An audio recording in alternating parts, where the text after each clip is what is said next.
The Isaiah Factor Uncensored starts right now.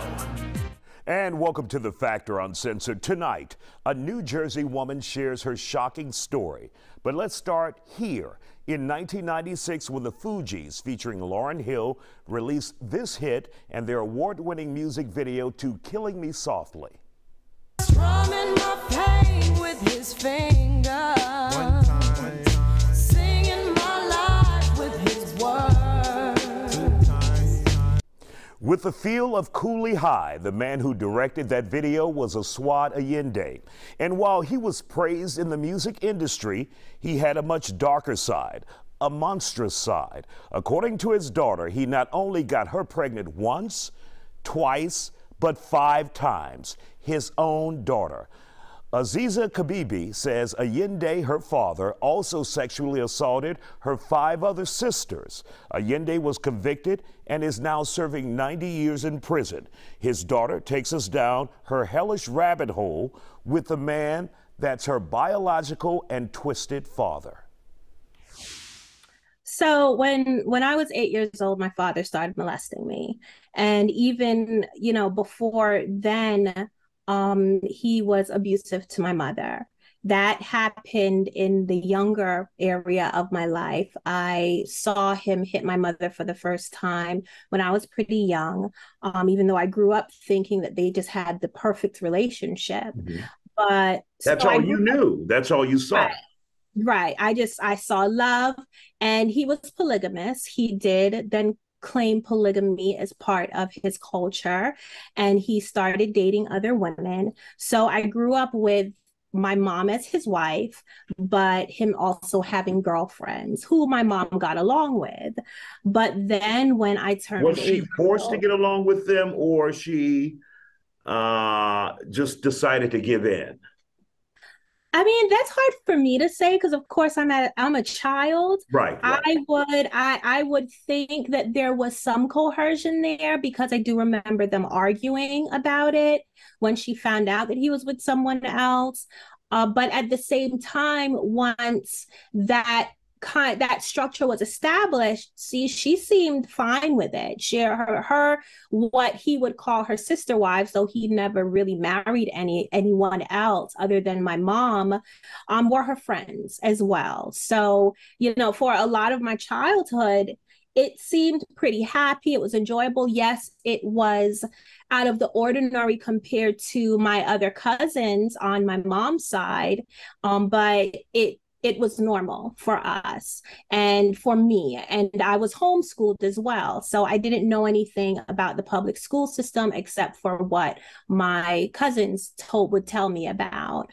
But then when I turned 8 years old, my father pulled me into my parents' bedroom one day and told me that he had to show me how to be a woman, and that what he was about to do was what all fathers did with their daughters, to teach them how to be a woman. So that was the first time that he actually molested me. And then from there, as time went on, when I was 10 years old, he raped me. And then he introduced one of his girlfriends who molested me with him as well. And then I tried to run away at one point, but I had a lot of brothers and sisters. My mom has 9 children. I'm the oldest.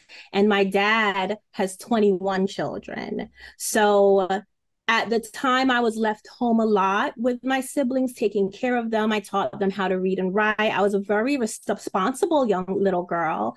I learned how to cook at a very young age. And while my father was pursuing his career in the music industry, my mom was his support system. So we were left home often a lot. And one of the times that we were left home, I tried to run away. I set my siblings up in front of the television to watch educational TV, and I tried to sneak out the house, but they caught me. And how old were you then?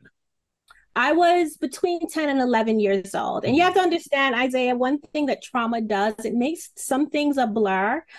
So sometimes the frame of reference can be a little tough, but so there's like a lot of between ages. So between Right. So I know that that was already after my father started raping me, and I was 10 years old when he started raping me. So that happened between 10 and 11. And they caught me. My little brothers and sisters saw me try to sneak out the front door of my grandmother's house, and they said, well, what's going to happen to us? Because my father was also, he was beating us. He was raised in the Southern Black way, and with this idea that if you spare the whip, you spoil the child. So his form of discipline was corporal discipline, and we was afraid of him in that way as well. So they said, well, if you leave us, who's going to take care of us? Because my parents a lot of times wasn't home during the day. And that's when I then took on this responsibility for my siblings. And I felt like, well, now I had to stay. At the same time, simultaneously, my father was telling me that I had to keep the secret because one, no one would understand. My mother would go crazy, which of course was confusing to me because on one hand, how is this something that you're saying is correct and is supposed to be done and is normal, but at the same time, we had to keep a secret. So there was just a lot of confusion there. And are you certain, or were you certain that your mother did not know? Yes, until the day that she told me she found out. Okay. And the abuse continued on until at one point you became pregnant for your father. I became pregnant. Yes. Yes. By that time, I was 15 years old. I became pregnant. It was after my period had regulated. And the same girlfriend that was abusing me with my father questioned if my child was going to be born normal or if they would, or my child would have deformities. And, my father, that made my father very angry. I had no idea. I had no clue what was going on because I only knew what my father taught me, which was that, what happens in the house stays in the house, one. And my mother co-signed that. And anyone else that knew that what he was doing, for example, his girlfriend went along with it. So it created a sense of normalcy, even though I was suffering, even though a lot of the times I was in pain, even though I was sickly. So by the time I became pregnant with my own child, at first he didn't accept it. He didn't really believe it. But then when my period stopped coming and I got morning sickness, then he accepted the idea. But then at the same time, his narrative started to change. And by the time I had my baby, who he delivered, because he also delivered many of my brothers and sisters, by the time I had my baby and she came out with no medical defects that we could see, she had all 5 fingers and all 10 toes, a beautiful little girl who I fell in love with immediately. He decided that it was ordained by God and that he was meant to now create these special blue blood children because our race was dying, the human species was at risk of survival, and the only way that we could maintain it was if he created these special children. Incredible. What you just saw there in those photos was Aziza's father holding her son, which is also his son and his grandson. It just only gets worse after this. That sexual abuse continued into her adulthood. If you're wondering, why would she stay and put up with all of that? The answer is very complex. Aziza's story continues after the break. And welcome back to The Factor Uncensored. The music world once knew Aswad Ayinde as a Grammy Award-winning and celebrated music video director. Years later, his daughter came forward. Aziza Kibibi is telling the world the truth about his dark and wicked ways. He sexually abused her for years and forced her to have five of his children, and he also is accused of sexually assaulting his other daughters. Let's get back to it. And so how many times after that did your father get you pregnant? I've had 5 pregnancies total. And did all of the children come out normal? No. 2 of my children has a condition called phenylketonuria, which is a metabolic disorder. And one of my daughters, who's no longer with us, in fact, we're coming up on the anniversary of her death, she had a condition called spinal muscular atrophy. Now, both of these conditions are not unique to people born of incestuous abuse. They are diseases within the human species, but because of the close relation, there was a higher chance of me having children with these diseases or birth defects. And so, what was the oldest age that you became pregnant for your father?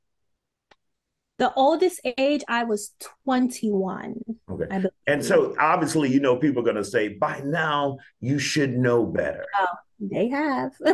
They definitely have. But the thing is, when you are, on a regular everyday basis, women who are in abusive relationships and in no way, under no circumstances, I call what my father was doing to me a relationship. Mm-hmm. But even women in abusive relationships, it takes them 7 times to leave their abuser. So we're in Domestic Violence Awareness Month. When a woman is being abused, there's also mental abuse, there's possibly financial abuse.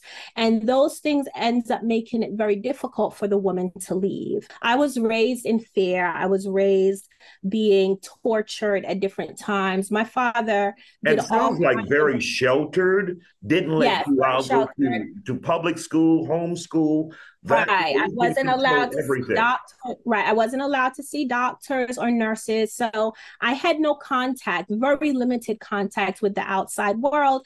Plus, there were many people within his circle that was still co-signing what he was doing.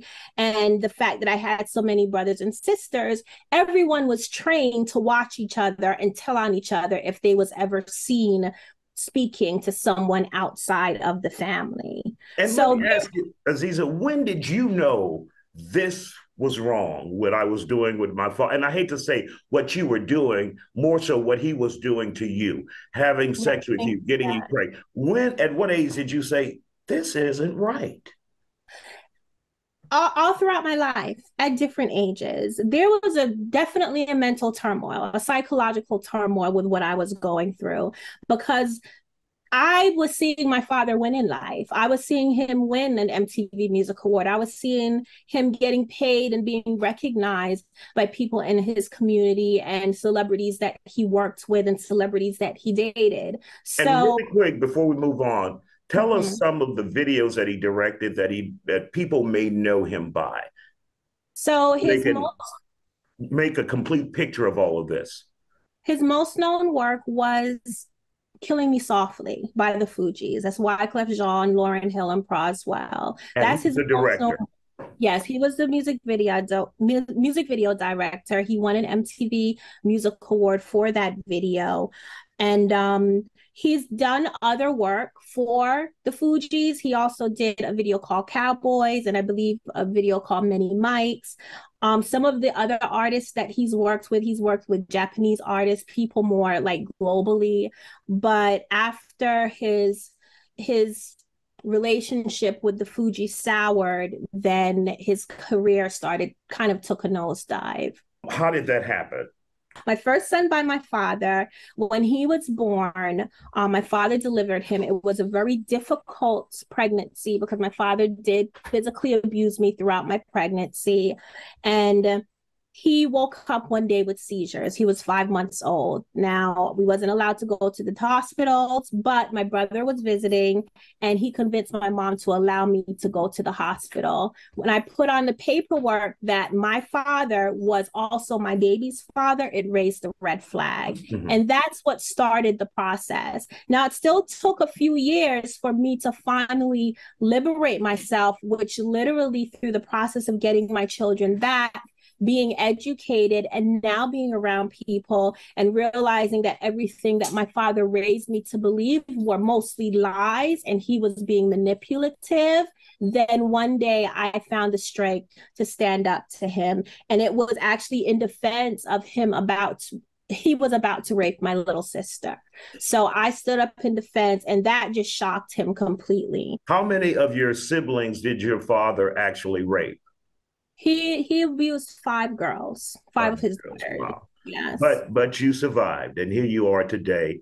Yeah. You've received 2 college degrees. You're a speaker. You travel the country telling your story. What do you want victims of violence out there, whether it's sexual abuse, domestic violence, physical abuse, to walk away after hearing your story? What do you want them to walk away with? That there is a way out. There is a way out. It may be difficult, it may be challenging, but there is a way out. And I use my story and what happened to me as, it's a very tragic story. It At is. the end of the day, it's extremely tragic. But if I can get out of it, then and I could then thrive beyond it, then you can too. It's incredible what people go through and still survive and still stand tall. We want to thank her for sharing her story here on The Factor Uncensored. Hopefully, it helps someone. Now, a reminder, October is recognized as Domestic Violence Month. We'll be sharing more stories from survivors